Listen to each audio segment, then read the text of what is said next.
Good morning. This is Fred Mitchell, Chairman of the Progressive Liberal Party, Minister for the Public Service, and today is Friday, the 23rd of September, 2022, 1 week away from payday for public servants. So, Prime Minister Philip Davis is in New York with Mrs. Davis for the General Assembly of the United Nations. Anyone who is anyone in the world tends to be here for this week, and there is a hush in the town when the great chief of the world, aka the President of the United States, is about to speak.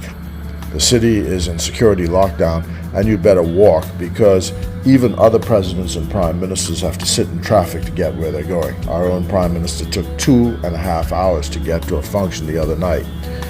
Unlike China, when the prime minister travels to China, they shut the streets down. The Brits, of course, make you pay to use their facilities, but that's another matter.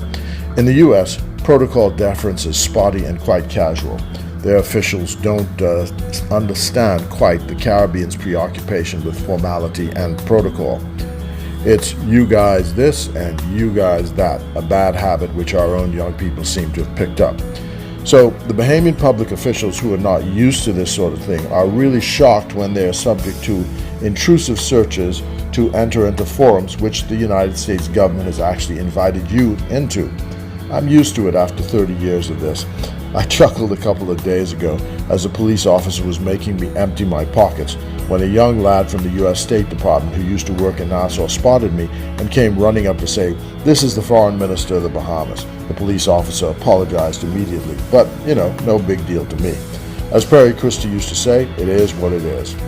Our UN Ambassador, Stan Smith, has primacy of place in this sphere after the Prime Minister and the Foreign Minister, and his office is to coordinate all this running around. But I'm giving you a sense of this experience, not as a complaint, but because there is a feeling that this is a glamorous life, and I suppose if there's no food on the table, I know if there's no food on the table, it looks that way, and certainly food is the priority.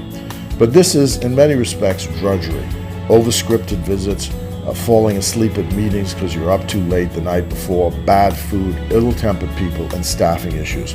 But my friend's wife, Kathy Dillette, once told me when I was copying and complaining about my law school experience in London, she said, "Look, enjoy it anyway," and that's what I do. So that's another reason I share this experience with you. We have to endure all of this because the Bahamas cannot live in isolation. We need to be at the table. We need to know that at the critical time when you have to pick up the phone and a helicopter needs to come, that they will say, "Sure, Fred," or "Sure, Brave, we'll be right there." It's something I want to teach our diplomats, that, protocol, formality, and officialdom is one thing, but we do this job to get the job done. So when we pick up the phone, we know who to call, and someone will answer the call and say, "Sure, I'm coming." Thank you, all diplomats, for your service. The PM speaks tomorrow at 9 a.m. Tune in at un.org. Until then, God bless you. God bless the Commonwealth of the Bahamas. And on this Friday, it's still PLP all the way.